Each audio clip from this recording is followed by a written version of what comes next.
Hey, what's going on? You know who it is. You know what it is. All right, you guys. So, former NFL quarterback Jay Cutler was taken into custody and booked on multiple charges, including a DUI and possession of a firearm. Now, they didn't say whether the firearm was loaded and cocked and ready to go, but he seemed to had been booked on a slew of charges.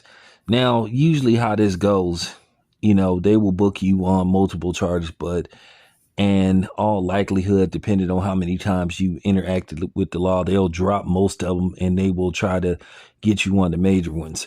Now, my question is, I have a lot of subs that's from Tennessee, and I did my own research. Tennessee is primarily a open carry state, with some exceptions. So I don't know how they're going to make that stick when Tennessee is an open carry state primarily, unless they're going to tie it to having a loaded weapon being under the influence. Then that could be a totally different ball game. But he was booked primarily for being under the influence. Now, they didn't say what he was under the influence of, but they just said under the influence. It could be, you know, it could be marijuana, it could be alcohol, it could be, it could be some of that snow powder. So, you know what I'm saying? It could be, it could be anything. Could be multiples. Could be, you know, some pills. But nevertheless, this is going to be interesting how this plays out.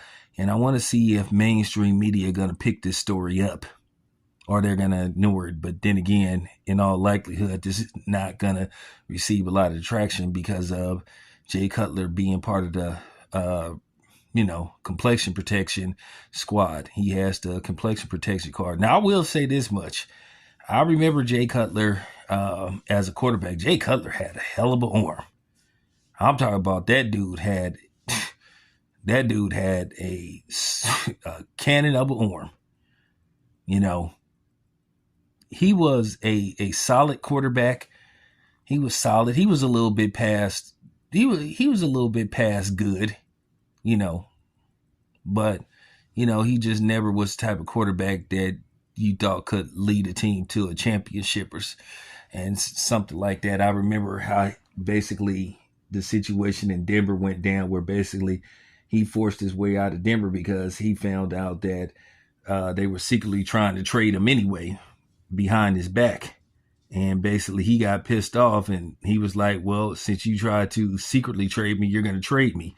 So, he basically forced his way out of Denver when, he found out that Josh Daniels was trying to trade him. He felt that he was stabbed in the back and they went and traded him to Chicago. He played pretty much the majority of his career in Chicago. And then I think he finished in Miami, with that being said. So we'll see how this plays out. But anyway, let me know what you guys think. This is your boy Town Biz. I am out.